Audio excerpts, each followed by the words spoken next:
has a massive correction started based on Japan selling treasuries and upon market crash. We'll get into that and much more today. Spiders down about 63 basis points, NQ down 1.65.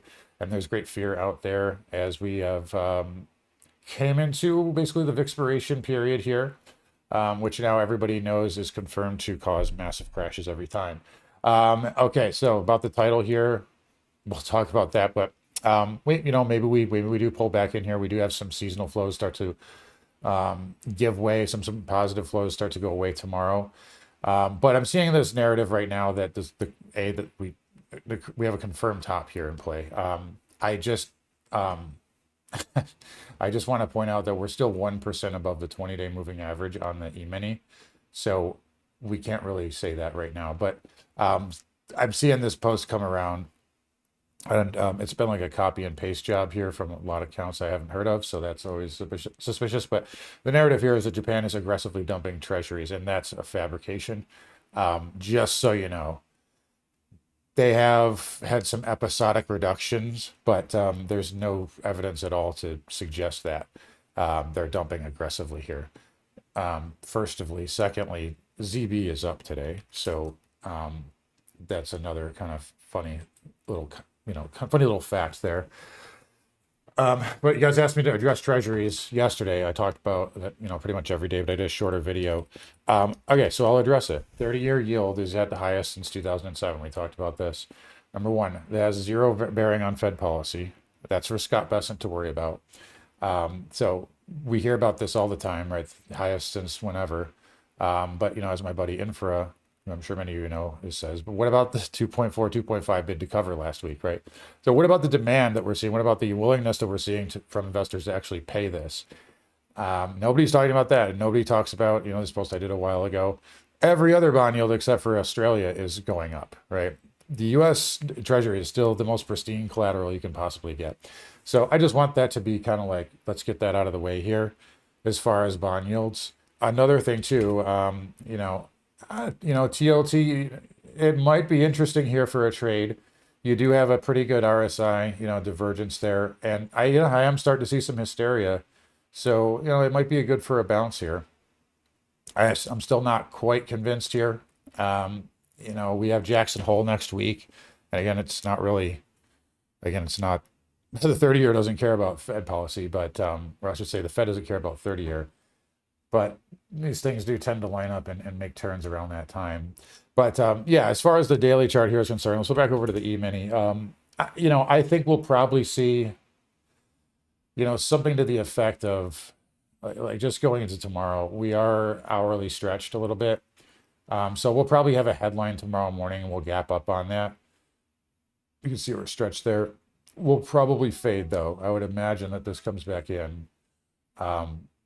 Let me go to a 4-hour there. So I would imagine this comes back in tomorrow after any sort of bounce. If we gap down, it probably tries to rally. And then I do like that 7.6.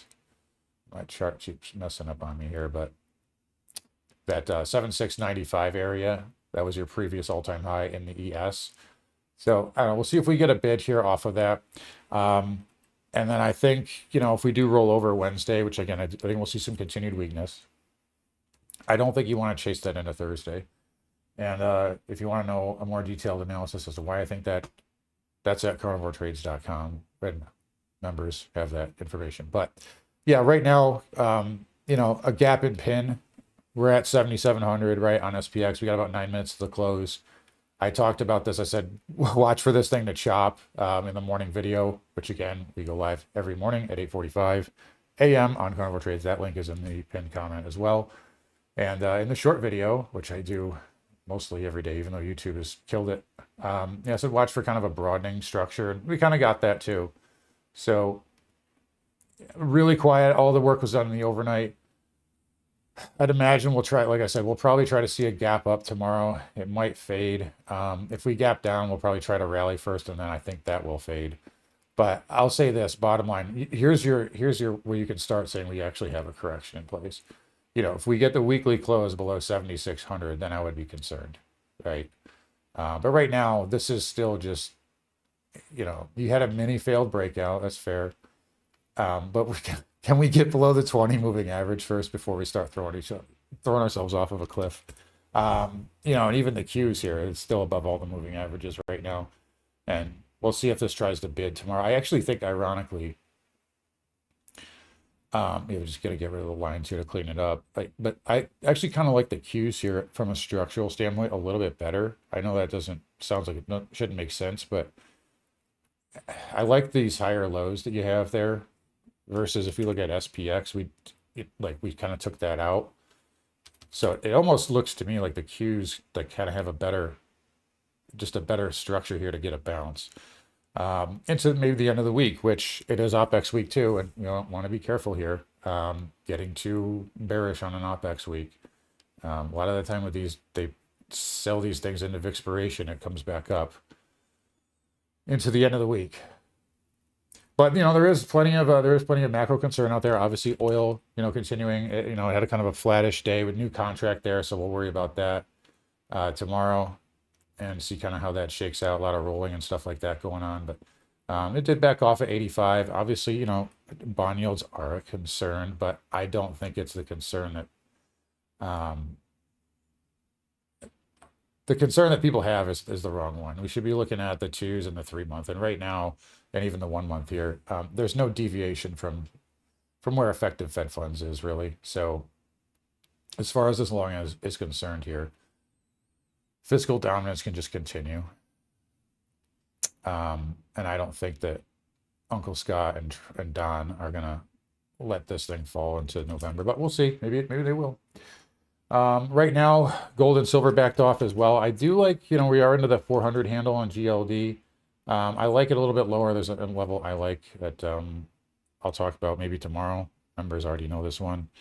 And I think it holds into the end of the week for a good dip buy. But yeah, the dollar was up just a little bit today. And again, and a lot of people were confused as to why gold would be holding up with the 30 years making new highs. This is what I'm talking about. So gold doesn't care about the long end here. It cares about Fed policy. And if the 2 year is not going up, it's not going to, gold's not going to be bothered by the 30. So that's kind of what we're talking about here. A little bit of a sell here into the end of the day. We'll see if this unpins from 768. We should close below 768. But I think the Qs hold 716. So we'll see. Definitely some negative dealer positioning into tomorrow. And we'll talk about that tomorrow morning too. But I do think right now, especially short term, the hourly, it's pretty stretched here. It's starting to get divergent. So we'll probably get some sort of a bounce attempt. But anyway, let's get over here. So yeah, so basically the opposite of yesterday. Semis were weak today. Cloud was on the stronger side. And mags, it did come down, but it came up off the lows here. Not the worst setup there, honestly. So kind of at the opposite, that momentum trade starting to fade a little bit. It's one day. Let's not freak out yet. But yeah, if these continue lower, that's not good. So obviously monitoring the semis closely as always. Transport's taking a little bit of a hit. Not the end of the world. XHB taking a hit with, I mean, the 10-year was, 10-year yield was down today. So, but, it has moved up recently. And then IYR down. Nothing terrible there. Banks still hanging in there. I do think these are getting a little toppy. KRE also still not to that all-time high. It's very close. And then broker dealers still hanging in there. We talked about oil. It's possible again that we go to 135 and maybe 140, but that's quite a stretch now. Yeah, I don't know if we went up enough really today to get there. But we'll see what happens. Maybe there's something that happens in the overnight. XLE still really strong, new all-time high. Gotta love it. Beautiful breakout there. XOP and OIH behind. And again, OIH is kind of the wild card. That one's actually down today. We mentioned the dollar here, a little bounce. Gold backing off here. Still think that structure is okay for now. Silver a little bit weaker. And platinum, palladium also weaker, but palladium's got that trend line there. We'll keep an eye on that. Copper got hit in the middle of the day here today too. So someone came in and smacked that pretty good. And then the strongest part of the market here today, by far, was Bitcoin. And again, just like everyone predicted, But yeah, nice move there. So again, it would be funny if we did top out and then this bottomed. But yeah, Bitcoin's acting pretty well. Ethereum, I continue to like this here. Look at how tight this is. I mean, that's ready to move. Solana, bull flag trying to play out as well. So I don't know. That doesn't look like a market that's losing liquidity, but yeah, that's some irony there. You know, again, maybe SNDK and them top out. Maybe the money goes into Bitcoin. We'll see here, but a little bit of a dip here into the close. I do think this tries to bounce tomorrow, but I think they'll fade that at first. So, but anyways, guys, we'll wrap it up here. You guys take care. Come find me on carnivoretrades.com. We'll see you guys all tomorrow.